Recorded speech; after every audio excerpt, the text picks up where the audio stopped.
मानसिक शक्ति के इस कार्यक्रम में आपका स्वागत है। मैं हूं अमरीश श्रीवास्तव।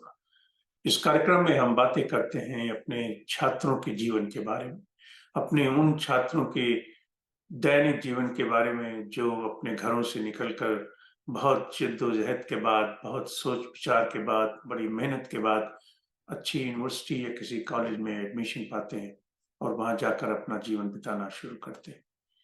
मगर ये आश्चर्य की बात नहीं होनी चाहिए कि माहौल ऐसा है और जीवन इतना जटिल हो गया है कि उनमें से लगभग 20 से 25% लोगों को किसी न किसी तरह की मानसिक तनाव की संभावनाएं उत्पन्न हो जाती हैं या मानसिक तनाव से संबंधित कोई बीमारी होने लगती है। जैसे वो एंजाइटी हो सकती है, डिप्रेशन हो सकता है, उदासीनता की तकलीफ हो सकती है, मन ना लगना, नींद ना आना, खाने में रुचि ना रखना।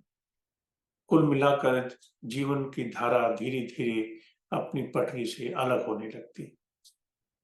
तो इस समस्या का निदान आवश्यक है, क्योंकि जब हम इसे पहचान नहीं पाते, तो ये अपना अनेक तरह का रूप दिखाना शुरू करती है और लोग अपने रास्ते से भटक जाते हैं।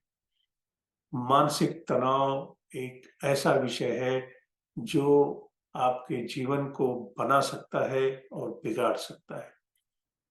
कुछ मात्रा में, कुछ हद तक मानसिक तनाव जीवन के लिए आवश्यक है, क्योंकि यह आपको प्रेरित करता है कि आप जो काम कर रहे हों, वह उचित तरीके से करें। परंतु जब ये तनाव एक सीमा से या आपकी सहन शक्ति की सीमा से आगे निकल जाता है, तब आपकी बाकी मनोवैज्ञानिक शक्तियाँ क्षीण होने लगती हैं। वे ठीक से काम नहीं कर पाती। उन पर तनाव का प्रभाव छा जाता है। नतीजा क्या होता है कि लोगों में तत्कालीन समस्या तो होती ही है, दूरगामी समस्याएँ भी उत्पन्न होती हैं। वे स्वास्थ्य से जुड़ी हुई समस्या हो सकती हैं या वे रोज़गार से जुड़ी हुई समस्या हो सकती हैं या वे आपके कार्यक्षमता की, कार्यकुशलता के क्षेत्र में भी हो सकती हैं। कुल मिलाकर हमें इस बात पर हमेशा नज़र रखनी चाहिए कि क्या हम किसी मानसिक तनाव में आ रहे हैं। और यदि हम मानसिक तनाव में आ भी जाएँ, तो कोई आश्चर्य की बात नहीं है और कोई बड़ी बात नहीं है। हम में उस क्षमता की आवश्यकता है, जिससे हम अपनी समस्याओं का निराकरण कर सकें। और इस कड़ी में पहला काम है कि हम अपने आप को जानें। हम सब कुछ जानते हैं, हम सब जानने का प्रयास करते हैं, परंतु ये दुःख की बात है कि हमें कभी ये नहीं सिखाया जाता कि हम अपने आप को कैसे जानें। हमारी अपनी अपने आप के बारे में सोच-विचार क्या है, अपनी परिभाषा क्या है? वे कौन-कौन से पैरामीटर्स हैं, वे कौन-कौन से मापदंड हैं, जिन पर हमें अपने आप को नापना चाहिए या पहचानना चाहिए? ये कह देना मेरे लिए यह आवश्यक है कि जब हम मनोवैज्ञानिक तत्वों के मापदंड या मेजरमेंट की बात करते हैं या पैरामीटर्स की बात करते हैं, तो ये अन्य वस्तुओं से एकदम अलग है। यहाँ चाहे मापदंड का पैमाना कुछ हो या मेजरमेंट या उसके मौज-माप में जो भी निकला हो, हमें उसकी पहचान इस बात से करनी है कि उसका प्रभाव हमारे जीवन में क्या है। और ये प्रभाव इस बात पर निर्भर करता है कि हमारी अन्य मनोवैज्ञानिक रीतियाँ क्या हैं, हमारी अन्य मनोवैज्ञानिक विशेषताएँ क्या हैं। उदाहरण के लिए हम कह सकते हैं कि कोई व्यक्ति ऐसा है जो अपनी भावनाओं पर नियंत्रण नहीं पा सकता। परंतु ये जो लिमिटेशन है, ये जो कमी है, ये क्या हमेशा बुरा प्रभाव डालेगी? जी नहीं।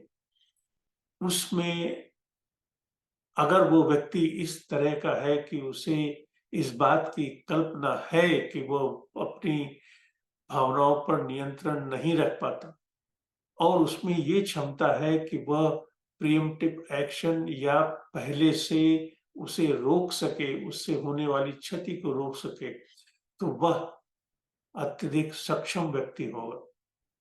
उसी जगह अगर दूसरा व्यक्ति ऐसा है जो यह तो जानता है कि उसे अपनी भावनाओं पर नियंत्रण रखना नहीं आता, परंतु उसी जगह वह यह भी नहीं जानता कि उसकी पहचान कैसे की जाए, वह जीवन में तकलीफ कब देगी, तो ये व्यक्ति भावनाओं की समस्या से अधिक परेशान होने की संभावना रखता है।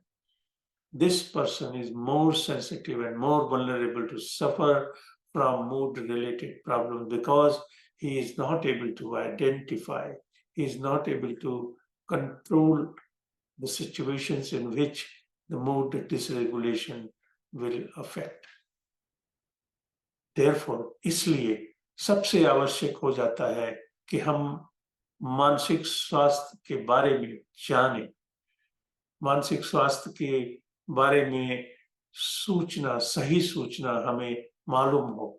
हमारी भावनाएं क्या है, हमारी बुद्धि क्या है, हमारी बुद्धि का विकास कैसे होता है, बुद्धि के कौन कौन से भाग हैं, किस तरह की बुद्धि किस तरह के काम में किस तरह का काम करने में उपयोग में आती है, इत्यादि।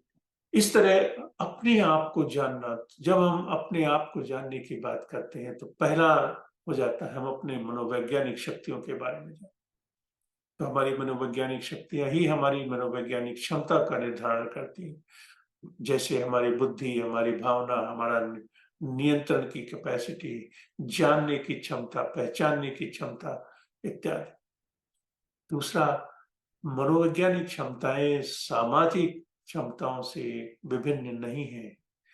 हम एक वातावरण में रहते हैं और उसी वातावरण में हम पले बढ़े हैं। हमारा जो विकास हुआ है, हमारे व्यक्तित्व का विकास या हमारे शरीर का विकास या हमारे मस्तिष्क का विकास, यह किसी शून्य में नहीं हुआ है।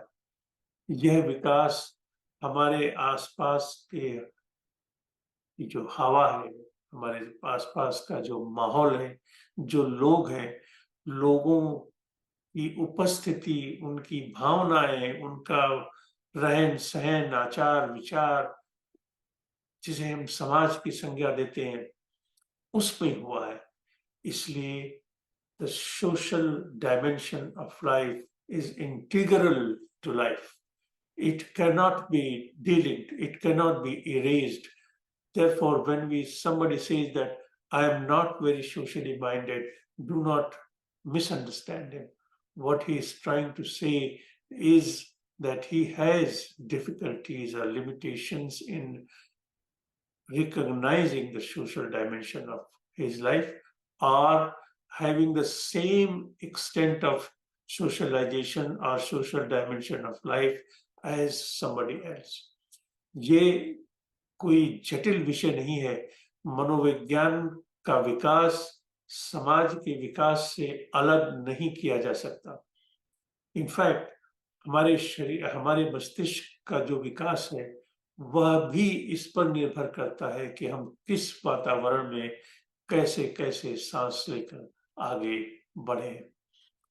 इसलिए हमारी जो सामाजिक क्षमता है, इन सामाजिक क्षमता में 2-3 बातें महत्वपूर्ण हैं। पहला, हम एक-दूसरे से कैसे जुड़ते हैं और समाज में होने वाली घटनाओं को हम कैसे पहचानते हैं।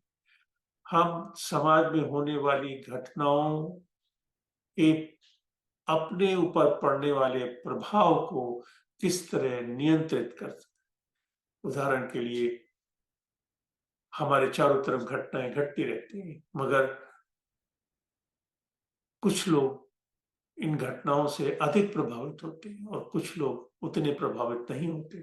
कुछ लोग ऐसी घटनाओं से प्रभावित होते हैं जिनका आप नोटिस भी नहीं लेते और कुछ लोगों में सामाजिक घटनाएं, व्यक्तिगत घटनाएं हो जाती हैं, जैसे कहीं कोई ह्यूमिलिएशन हो रहा हो या आप देख रहे हो कि आपके सामने कोई इनजस्टिस हो रहा है। ये आपके बारे में भले ही ना हो, लेकिन ये समाज में होने वाली घटना है जो आपको प्रभावित करती है।